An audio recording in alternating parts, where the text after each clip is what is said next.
Welcome to Dear Society channel. Buying a flat is a big decision, but understanding the legal aspects can save you from many future disputes. So दोस्तों, अगर आपने flat लिया है या लेने वाले हैं तो यह वीडियो आपके लिए है। प्रॉपर्टी के मामले थोड़े कॉम्प्लिकेटेड तो होते हैं, बट आज हम कोशिश करेंगे कि हम इसको सरल भाषा में समझें। सो आज का विषय है कि प्रॉपर्टी में नॉमिनेशन कैसे किया जाता है, लीगल हेयर्स क्या होते हैं, एक्चुअल ओनर कौन होता है। तो इससे रिलेटेड हम Maharashtra cooperative society act, society के बाय लॉज एंड हेयरशिप लॉज के बारे में डिस्कशन करेंगे। तो मैं आप सबसे रिक्वेस्ट करती हूँ कि आप इस वीडियो को अंत तक देखें to understand all the aspects of nomination and legal heirs to protect your ownership rights। तो चलिए सबसे पहले हम समझते हैं महाराष्ट्र कोऑपरेटिव सोसाइटी एक्ट के हिसाब से क्या प्रोविजन है। तो जब आप किसी भी सोसाइटी में फ्लैट खरीदते हैं तो आप वहाँ पे सिर्फ फ्लैट नहीं खरीद रहे हैं, आप उस सोसाइटी के एक मेंबर भी बनते हैं।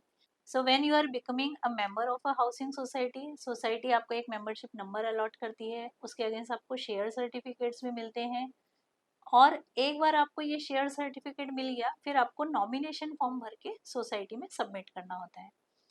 तो अब हमने फ्लैट खरीदा, नॉमिनेशन फॉर्म भर दिया, नॉमिनी को रजिस्टर करवा दिया, तो क्या लगता है क्या ये पर्सन सोसाइटी का ओनर हो जाएगा after the death of actual owner? So इसका आंसर है नहीं। तो हम इसे सरल भाषा में कह सकते हैं कि नॉमिनी प्रॉपर्टी का मालिक नहीं है, वो एक केयर टेकर है।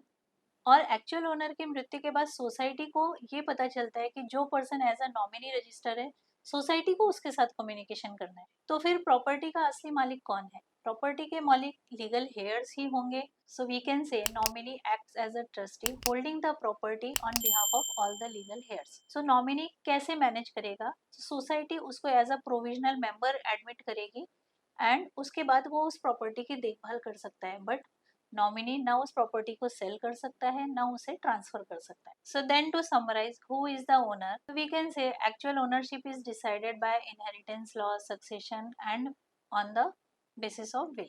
यहाँ ऑनरेबल हाई कोर्ट के भी ऐसे जजमेंट है जहाँ ये क्लियर किया गया है कि नॉमिनेशन लीगल हेयरशिप को ओवरराइड नहीं कर सकता, और नॉमिनेशन प्रॉपर्टी को ना ही सेल कर सकता है ना ट्रांसफर कर सकता है बिना लीगल हेयर्स की इच्छा के।